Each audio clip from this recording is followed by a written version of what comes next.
وَإِذَا الْمَوْعُودَةُ سُئِلَتْ، اور جب کہ اس زندہ بچی سے پوچھا جائے گا جسے زندہ دفنا دیا تھا اس کے ماں باپ نے۔ آپ کو پتا ہے عرب کے لوگ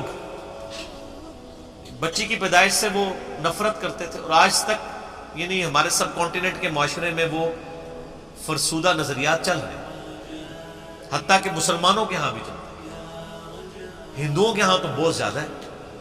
8 سے 15 سال پہلے کی آلموسٹ رپورٹ ہے بی بی سی کی کہ انڈیا کے اندر روزانہ 3000 بچیاں پریگنینسی کے دوران مار دی جاتی تھی۔ 3000 روزانہ۔ ظاہر ہے کہ 1 ارب سے زیادہ جب آبادی ہوگی، اب تو 1.5 ارب کے قریب پہنچ چکی، تو اس میں 3000 تو کچھ بھی نہیں۔ اسی وجہ سے آج انڈیا میں مردوں کی تعداد عورتوں سے زیادہ ہو گئی ہے۔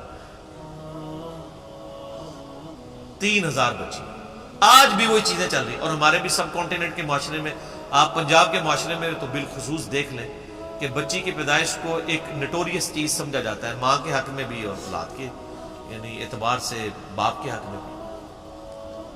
اور وہ ساسیں جو خود فیمیل جینڈر سے تعلق رکھتی ہیں، وہ اپنے پوتی کے پیدا ہونے کے اوپر ناخوش ہو رہی ہوتی ہیں، حالانکہ انہوں نے نہیں سوچا کہ کیا وہ خود مرد تھی۔ وہ اگر فیمیل پیدا ہوئی ہے تو ٹھیک ہے، لیکن ان کے بیٹے کے ہاں اگر کوئی بچی پیدا ہو گئی ہے تو غلط ہے۔ کتنی یہ بری ٹریڈیشن ہے۔ یہ لالا بات ہے کہ بعد میں جب وہ بچے بڑے ہوتے ہیں تو بچوں کی وجہ سے اولاد کہ جو بچوں والا جینڈر ہے اس کی پورشن کی وجہ سے ماں باپ جو ذلیل ہو رہے ہوتے ہیں، اور بچیوں کی وجہ سے وہ سکھی ہوتے ہیں۔ یہ لالا بات ہے، زیادہ تر ہم نے یہی دیکھا۔ تو اللہ تعالیٰ مدد قیامت دن اس بچی کو زندہ کر کے اللہ تعالیٰ اس سے پوچھے گا بِأَيِّ ذَنبٍ قُتِلَتْ، تجھے کس گناہ کے سبب قتل کیا گیا تھا۔ کتنی لطیف گفتگو ہے کہ قتل کرنے والے سے نہیں پوچھا جا رہا، بلکہ بچی سے پوچھا جائے گا کہ معصوم بچی آج تیرا دن ہے، تو بول کہ کس جرم کی بداش میں تجھے قتل کیا تھا تیرے ماں باپ نے۔ تو معصوم بچی کو اللہ تعالیٰ بیسیکلی اسے حوصلہ افزائی فرما رہا ہوگا کہ آج دن ہے، تجھے بدلہ دلایا جائے گا۔ کتنے صحابہ تھے جنہوں نے یعنی ایمان لانے سے پہلے کفر کی حالت میں اس طرح کے جرائم کیے تھے، اور اللہ تبارک و تعالیٰ نے اسلام لانے کے سبب ان کے ان گناہوں کو معاف کیا۔ کہ یہ واقعات ہیں جو آپ سنتے رہتے ہیں۔ بہرحال یہ بہت بڑا جرم ہے۔ آج بھی یہ بات ماڈرن دور میں جو اس سے ریلیٹڈ چیز ہے جس کو ڈسکس کرنے کی ضرورت ہے۔ نیٹ کے اوپر آپ کو شعر و شاعری کی فارم میں بھی ایسی نظمیں ملیں گی سیدنا داہیہ قلبی رضی اللہ تعالیٰ عنہ کے بارے میں، کہ ان کی ایک چھوٹی سی بچی تھی جو انہوں نے دفنا دی تھی، اور جب وہ اسلام قبول کرنے کے لیے آئے تو انہوں نے پورا بڑا رکت انگیز واقعہ ہے، وہ انسان بیان بھی نہیں کر سکتا، تو وہ بیان کر کے کہا یا رسول اللہ مجھے کیا یہ میرا گناہ بھی معاف ہو جائے گا؟ تو اللہ نے فرمایا، اللہ کے نبی علیہ السلام نے فرمایا کہ اسلام پچھلے سارے گناہوں کو معاف کر دیتا ہے۔ بہرحال آج کے دور کے اعتبار سے اس میں عبرت یہ ہے کہ اللہ کا شکر ہے اسلام کی برکت سے لوگ کم از کم بچیوں کو دفناتے تو نہیں ہیں، لیکن پریگنینسی کے دوران ضائع کرانا بھی کسی نہ کسی درجے میں اسی جرم کے اندر فال کرتا ہے۔ پریگنینسی آئیڈینٹیفائی ہوگی، ایون آئیڈینٹیفائی نہ بھی ہوئی ہو کہ یہ میل ہے یا فیمیل، اس سے پہلے بھی آپ یہ کام کر نہیں سکتے، ایک اولاد کو قتل کرنے کے زمرے میں آتا ہے، اور قرآن حکیم میں بڑی سختی سے اس کی مذمت ہے۔ سورہ بنی اسرائیل میں تو اللہ تعالیٰ نے بالکل ایک اوپن فلسفہ بیان کیا ہے کہ مت قتل کرو اولاد کو مفلسی کے ڈر سے، تمہیں بھی ہم رزق دیتے ہیں، اس کو بھی ہم ہی رزق دیں گے۔ بے شک ان کا گناہ بہت بڑا جرم ہے۔ لوگ ان چیزوں کو ہلکا جان رہے ہوتے ہیں، پھر ڈاکٹروں سے مشورہ کرتے ہیں، پھر ہمیں بھی کبھی بعض اوقات رابطہ کر رہے ہوتے ہیں، جی وہ بتائیں جی بس وہ جی یہ ہو گیا جی وہ ہو گیا جی یہ مجبوری ہے جی ابھی جناب 40 دن پورے نہیں ہوئے، فلاں نہیں ہوئے، یہ نہیں ہوئے۔ ونس پتہ چل گیا پریگنینسی ٹھہر گئی ہے، چاہے وہ 1 دن کی بھی ہے، آپ اس کو ضائع نہیں کروا سکتے۔ ہاں اس سے پہلے اگر کوئی بندہ وقفے کی کوئی صورتحال پیدا کرے تو وہ تو جائز ہے۔ میرے اس کے اوپر بخاری مسلم کی حدیث کی روشنی میں آپ فیملی پلاننگ لکھیں یوٹیوب پہ اور میرا نام لکھیں تو آپ کلپ کھول کے سامنے آ جائے گا۔ تو یہ آج اس کی ماڈرن فارم یہ ہے کہ لوگ پریگنینسی ضائع نہ کروائیں، یعنی لیکن جو ہے وہ جب آئیڈینٹیفائی ہو جائے تو پتہ چلے کہ فیمیل ہے تو پھر اس وقت ضائع کروا دیں، یا اس سے پہلے بھی کروائیں، یہ ایک ماڈرن فارم ہے، تو یہ بھی اسی طریقے سے اس کو کنڈیم کیا جائے گا۔ تو اللہ تعالیٰ ہمارا اس دن پھر بچیوں سے پوچھا جائے گا کہ تمہیں کس جرم میں قتل کیا گیا، یہ بہت بڑا یہ جرم ہے۔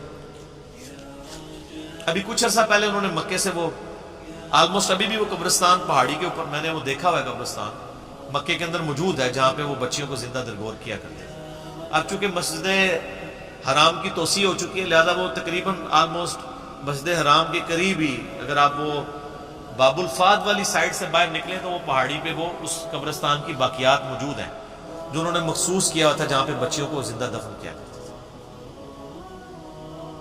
آپ دیکھیں آج یعنی اسلام کے اوپر اعتراض کیا جاتا ہے کہ اسلام بیسک ہیومن رائٹس کو اور عورتوں کے حقوق کو جو ہے وہ دباتا ہے، حالانکہ یہ کتنا بڑا ثبوت ہے کہ ہیومینٹی کو اس بڑی لعنت سے نجات ہی اسلام نے دلائی ہے۔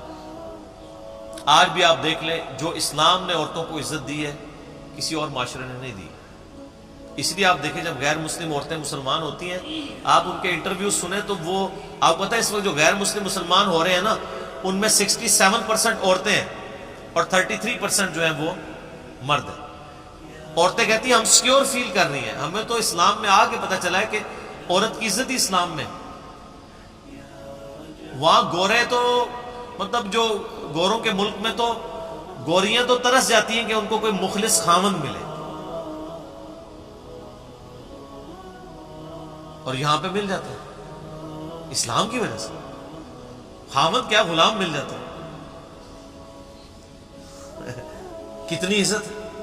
اور عورتیں جس طرح بوڑھی ہوتی ہیں ان کی عزت میں اضافہ ہوتا ہے، عورتیں سٹرانگ ہوتی جاتی ہیں اور مرد کمزور ہوتا جاتا ہے، اور جب ماں بن جاتی ہے تو آپ دیکھ لیں ہمارے سب کانٹیننٹ کے معاشرے میں کتنی عزت ہے۔ چند ایک مثالیں آپ ایک نوٹوریس دیں گے، اوورال تو ایک ورتھ ہے نا۔